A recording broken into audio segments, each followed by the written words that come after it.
एउटा कुनै क्यान्डिडेट उठ्दै हो भने उहाँ लाइक के को आधारमा उठ्थ्यो हो त? उहाँ पहिलो कुरा त उहाँको लाइक इकोनोमिक स्टेबिलिटी कस्तो छ, उहाँको लाइफस्टाइल कस्तो छ त्यो हेर्नु पर्यो।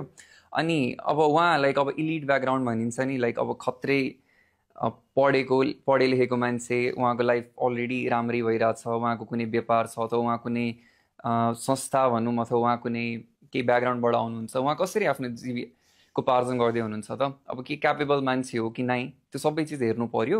अनि उहाँको जस्तै यहाँ आउनुभन्दा अगाडि कस्तो थियो त लाइफस्टाइल, अब कि यहाँ आएर अब के खत्रै के गर्छु भन्ने सोचिरह हो कि अब उहाँको त्यो लाइक इन्टेन्सन कस्तो छ त्यो पनि भर पर्छ नि त। अनि त्यसको लागि चाहिँ कस्तो गर्नु पर्यो भन्दा उहाँको सुरुमा त लाइक दक्षता त हेर्नै पर्यो, दक्षतामा कुनै प्रश्नै भएन।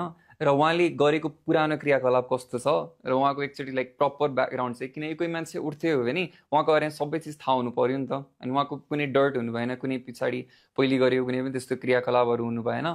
र उहाँको आइडियोलोजी कस्तो छ, केलाई समर्थन गर्दै हुनुहुन्छ, कस्तो चिज चाहिँ ल्याउँछु भनेर भन्दै हुनुहुन्छ, त्यसमा नि ध्यान दिनु पर्यो। र उहाँको मेनिफेस्टो के छ त, के म दिन सक्छु, र दिन सक्छु मात्रै होइन कि त्यो दिन सक्ने क्षमता कस्तो छ त, सबै चिजहरू हेर्नु पर्यो। जस सोच विचार पुर्याउनु पर्यो एउटा मान्छे कोही उठ्दैछ भने उहाँलाई म भोट किन हाल्ने